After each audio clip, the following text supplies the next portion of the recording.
Hi ಎಲ್ಲರಿಗೂ ನಮಸ್ಕಾರ. ಇದು ನಮ್ಮ ಮೊದಲನೇ ಲಾಂಗ್ ವಿಡಿಯೋ. ಇವತ್ತು ನಾವು ಹೀರೆಕಾಯಿ ಪಲ್ಯ ಮಾಡೋಣ ಅಂತ, ಎಣ್ಣೆಕಾಯಿ ಪಲ್ಯ ಮಾಡೋಣ ಅಂತ.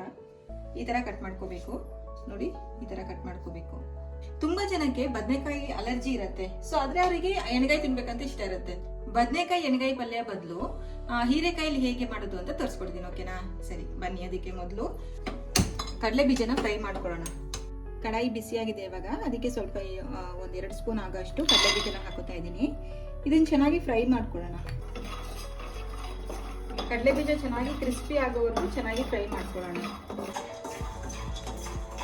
ಪಕ್ಕದಲ್ಲಿ ಹಬ್ಬ ಮಾಡ್ತಾ ಇದ್ದಾರೆ, ಅದರಿಂದ ಸೌಂಡ್ ಸ್ವಲ್ಪ ಜಾಸ್ತಿ ಬರುತ್ತೆ, ಎಕ್ಸ್ಟ್ರಾ ಸೌಂಡ್ಸ್ ಇರುತ್ತೆ, ಅಡ್ಜಸ್ಟ್ ಮಾಡ್ಕೊಳ್ಳಿ. ಕಡಲೆ ಬೀಜನ ಒಂದು ಪ್ಲೇಟಿಗೆ ಶಿಫ್ಟ್ ಮಾಡ್ಕೊಳ್ಳೋಣ. ಇದು ಸ್ವಲ್ಪ ಆರಾದ್ಮೇಲೆ ಸಿಪ್ಪೆ ಬಿಡಿಸ್ಕೊಳ್ಳೋಣ. ಕಡಾಯಿಗೆ ಸ್ವಲ್ಪ ಎಣ್ಣೆ ಹಾಕೋತಾ ಇದ್ದೀನಿ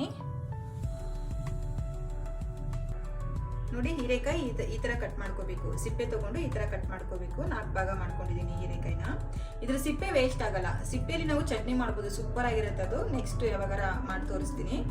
ಈ ಕಟ್ ಮಾಡ್ಕೊಂಡಿರೋ ಹೀರೆಕಾಯಿನ ಎಣ್ಣೆಲಿ ಹಾಕೊಂಡು ಚೆನ್ನಾಗಿ ಫ್ರೈ ಮಾಡ್ಕೋಬೇಕು ಫಸ್ಟ್.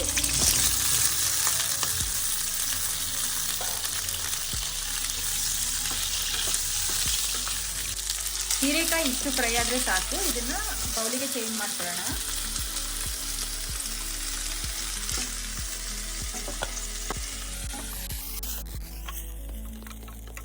ಒಂದು 5ರಿಂದ 6 ಹಸಿಮೆಣಸಿನ್ಕಾಯಿ ಹಾಕಿ ಚೆನ್ನಾಗಿ ಫ್ರೈ ಮಾಡ್ಕೋಬೇಕು. ಹಸಿಮೆಣಸಿನ್ಕಾಯಿ ಚೆನ್ನಾಗಿ ಫ್ರೈ ಆಗಬೇಕು, ಅವಾಗ ಟೇಸ್ಟ್ ತುಂಬ ಚೆನ್ನಾಗಿ ಬರುತ್ತೆ. ಒಬ್ಬೊಬ್ಬರಿಗೆ ಹಸಿಮೆಣಸಿನ್ಕಾಯಿ ತಿಂದರೆ ಗ್ಯಾಸ್ಟ್ರಿಕ್ ಅಂತ ಹೇಳ್ತಾರೆ. ಇದರ ಎಣ್ಣೆಲಿ ಚೆನ್ನಾಗಿ ಫ್ರೈ ಮಾಡೋದ್ರಿಂದ ಗ್ಯಾಸ್ಟ್ರಿಕ್ ಕಡಿಮೆ ಆಗುತ್ತೆ. ಇದ್ರ ಜೊತೆಗೆ ಬೆಳ್ಳುಳ್ಳಿ ಮತ್ತು ಅರಿಶಿನ ಹಾಕ್ತಾ ಇದ್ದೀನಿ. ಎಳ್ಳು ಹಾಕೋತಾ ಇದ್ದೀನಿ. ಒಂದು 2 ಸ್ಪೂನ್ ಹಾಕಿದ್ರೆ ಸಾಕು. ಸ್ವಲ್ಪ ಜೀರಿಗೆ ಹಾಕ್ತಾ ಇದ್ದೀನಿ, ಕೊರಿಯಾಂಡರ್ ಹಾಕ್ತಾ ಇದ್ದೀನಿ, ಸ್ವಲ್ಪ ಚಕ್ಕೆ ಲವಂಗ ಹಾಕ್ತಾ ಇದ್ದೀನಿ, ಸ್ವಲ್ಪ ಕೊತ್ತಂಬರಿ ಸೊಪ್ಪು ಹಾಕ್ತಾ ಇದ್ದೀನಿ. ಚಕ್ಕೆ ಲವಂಗ ಮತ್ತೆ ಈ ಕೊರಿಯಾಂಡರ್ ಸೀಡ್ಸ್ ಎಲ್ಲ ಇದೆಯಲ್ಲ, ಇದೆಲ್ಲ ನಾವು ಎಣ್ಣೆಲಿ ಫ್ರೈ ಮಾಡಿ ಹಾಕೋದ್ರಿಂದ ತುಂಬ ಚೆನ್ನಾಗಿರುತ್ತೆ. ಗರಂ ಮಸಾಲ ಹಾಕಲ್ಲ ನಾನು. ನಿಮಗೆ ಗರಂ ಮಸಾಲ ಹಾಕೋದಾದ್ರೆ ನೀವು ಡೈರೆಕ್ಟಾಗಿ ಅದನ್ನ ಹಾಕ್ಬೋದು, ಇದನ್ನ ಸ್ಕಿಪ್ ಮಾಡಿ, ಏನು ಪ್ರಾಬ್ಲಮ್ ಇಲ್ಲ. ಸಿಪ್ಪೆ ತೆಗ್ದಿರೋಂಥ ಕಡಲೆ ಬೀಜನ ಹಾಕೋತಾ ಇದ್ದೀನಿ. ಅದಾದ್ಮೇಲೆ ನಾವು ಫ್ರೈ ಮಾಡ್ಕೊಂಡಿದ್ವಲ್ಲ, ಅದನ್ನೆಲ್ಲ ಇದಕ್ಕೆ ಶಿಫ್ಟ್ ಮಾಡ್ಕೊಳ್ಳೋಣ. ಇದಕ್ಕೆ ಸ್ವಲ್ಪ ಹುಣಸೆಹಣ್ಣು ಹಾಕೊಳ್ಳೋಣ. ಈಗ ಇದನ್ನ ಚೆನ್ನಾಗಿ ನೈಸಾಗಿ ರುಬ್ಕೊಂಬರೋಣ.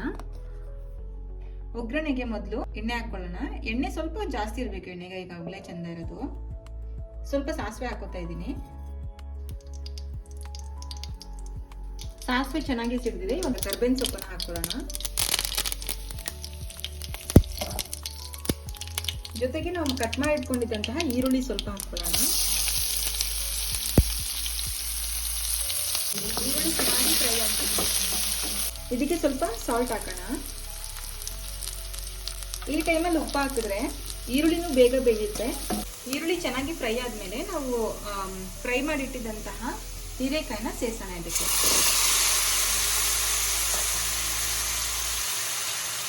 ಇದ್ರ ಜೊತೆಗೇನೆ ನಾವು ಮಾಡ್ಕೊಂಡಿರೋ ಪೇಸ್ಟನ್ನು ಸೇರಿಸೋಣ ಇದಕ್ಕೆ.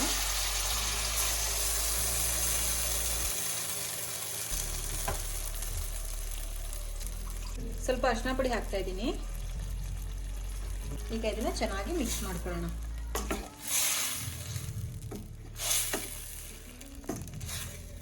ಇದು ಕಡಲೆ ಬೀಜ ಎಳ್ಳು ಎಲ್ಲ ಹಾಕಿರೋದ್ರಿಂದ ಸ್ವಲ್ಪ ಹೊತ್ತು ಕುದ್ರೆ ಸಾಕು, ಚೆನ್ನಾಗಿ ತಿಕ್ಕಾಗ್ಬಿಡತ್ತೆ ಗ್ರೇವಿ. ಈಗಲೇ ಘಮ ಅಂತ ಇದೆ. ಒಂದು 5 ನಿಮಿಷ ಲಿಡ್ ಹಾಕಿ ಕ್ಲೋಸ್ ಮಾಡೋಣ. ಹೀರೆಕಾಯಿನ ನಾವು ಆಲ್ರೆಡಿ ಫ್ರೈ ಮಾಡ್ಕೊಂಡಿರೋದ್ರಿಂದ ತುಂಬಾ ಹೊತ್ತು ಬೇಯಿಸ್ಬೇಕಂತಿಲ್ಲ, ಬೇಗ ಬೆಂದ್ಬಿಡತ್ತೆ. ಅದು ಸ್ವಲ್ಪ ಉಪ್ಪು ಖಾರ ಹಿಡಿದ್ರೆ ಸಾಕು, ಟೇಸ್ಟ್ ಚೆನ್ನಾಗಿ ಬರುತ್ತೆ. ಓಪನ್ ಮಾಡಿ ನೋಡೋಣ ಹೇಗಾಗಿದೆ ಅಂತ. ವಾವ್, ಘಮ ಅಂತ ಇದೆ. ರೊಟ್ಟಿ ಜೊತೆಗಂತೂ ಮಸ್ತಾಗಿರುತ್ತೆ, ರೈಸ್ ಜೊತೆಗೂ ಚೆನ್ನಾಗಿರುತ್ತೆ. ನೋಡಿ ಎಣ್ಣೆಕಾಯಿ ಪಲ್ಯ ಎಷ್ಟು ಚೆನ್ನಾಗಿ ರೆಡಿಯಾಗಿದೆ ಅಂತ. ನೀವು ಖಂಡಿತ ಟ್ರೈ ಮಾಡಿ, ಹೇಗಿತ್ತು ಅಂತ ಕಮೆಂಟ್ ಮಾಡಿ.